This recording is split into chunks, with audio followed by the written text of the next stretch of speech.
Have you been struggling with regional prompting in Krita and wondering how it works and what it's good for?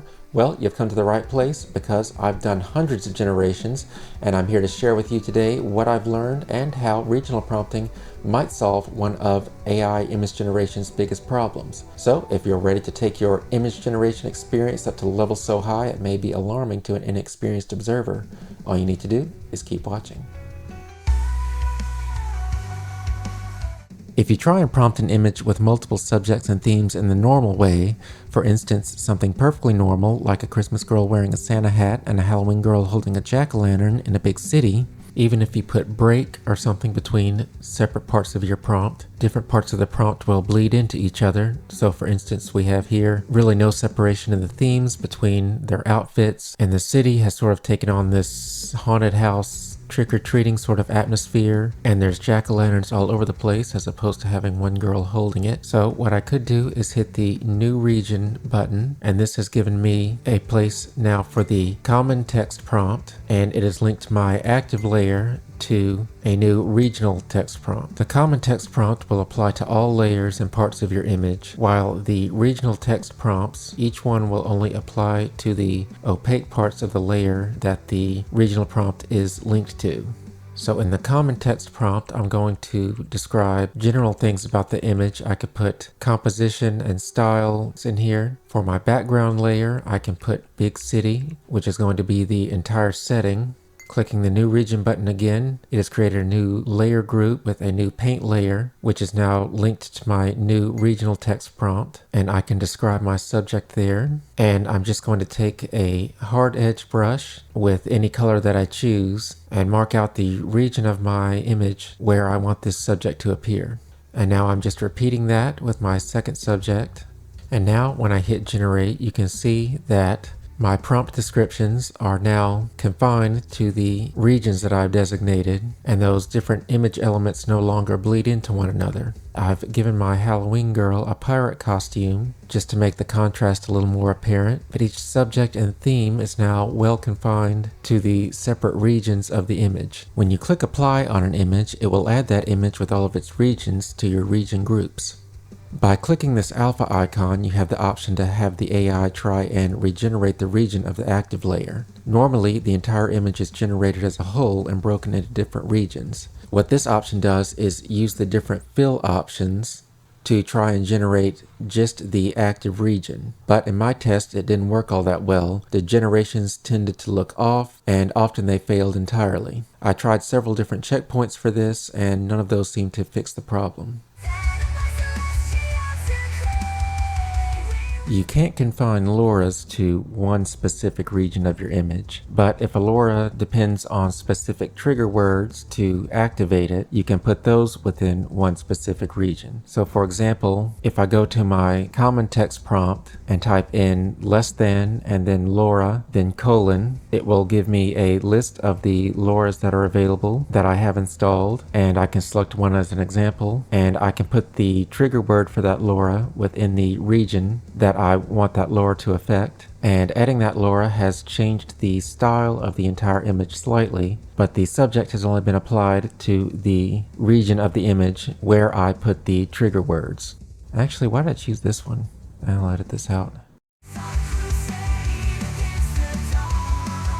You can also edit your regions and add new regions to your image. So if I wanted to expand on our holiday theme here, I can move over our Halloween girl and Christmas girl and make room for a new region in the middle. And to add that, I'm creating a new layer and drawing in where I want the region to be and hitting the new region button. And that has created a new region which is linked to the active layer. You can also use the chain link icon at the upper right of the regional prompt to unlink the regional prompt from the active layer and link it to a new layer. So now continuing with the holiday theme, I'm using for my new prompt Easter girl with hat and Easter basket. And my image is now broken down into all of the appropriate regions.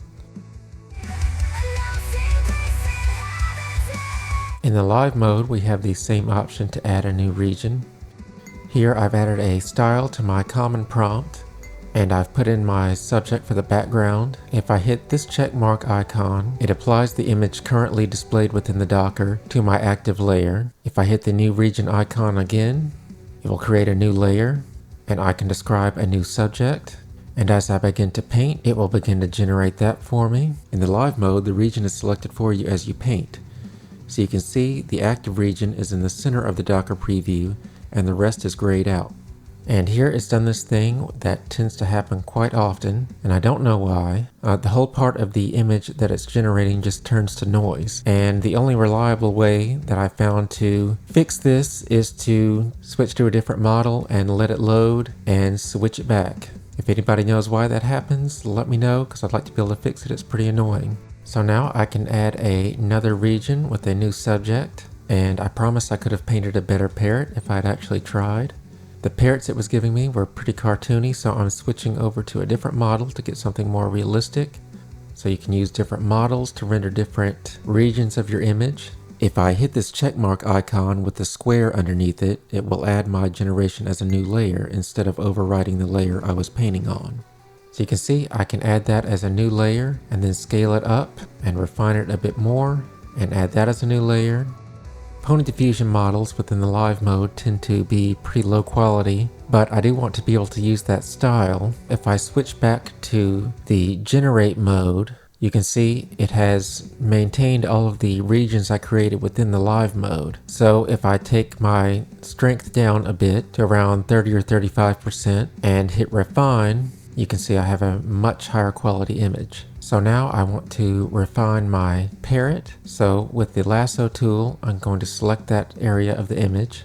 I've switched the model that I'm using, and now it's refining only that area of the image. So at this point in this image, I feel like I'm done with my different regions. So I'm going up to layer and new layer from visible, and this will give me a new layer of my entire visible image all flattened together so that I have the entire image now all on one layer.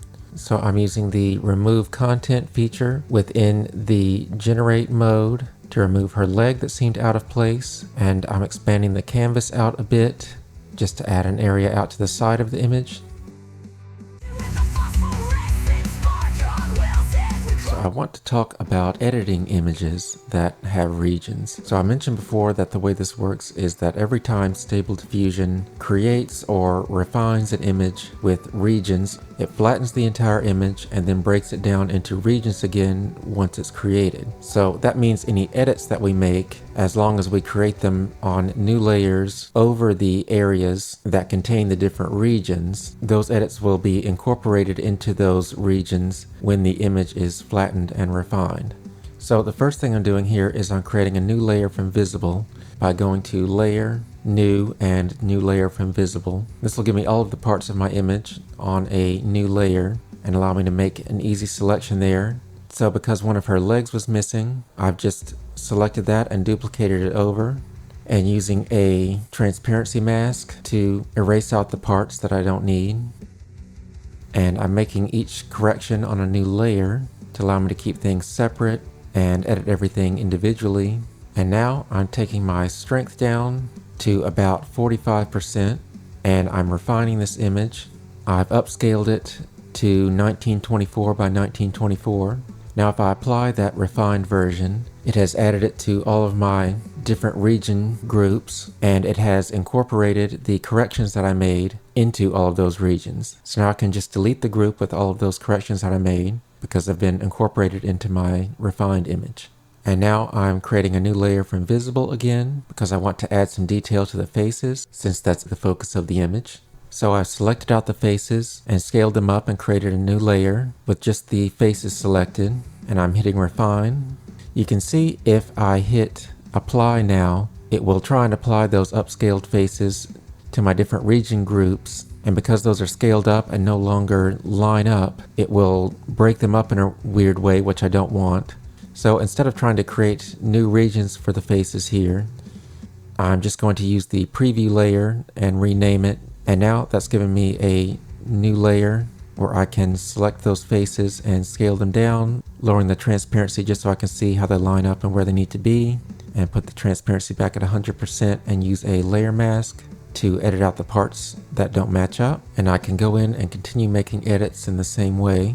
As you already know, I want to use this for the thumbnail of the video. I'm expanding the image out to the left, and I've created a new region by just creating a blue rectangle on the side of my image and linking it to a new prompt. And I've done that to try and just isolate the subject there as just a beach and sky and palm trees, and try and keep it from creating another character over there. And I've tried several different models here trying to get something coherent, and nothing was working, so I ended up painting in roughly what I thought might make sense there to give the AI something to go by. And I'm just going to make a few more improvements and changes. So I think you'll find that when you begin to use the techniques we've discussed here, you'll be surprised by what you're able to create. And now ask yourself, would you rather click the video about Krita or Pony Diffusion?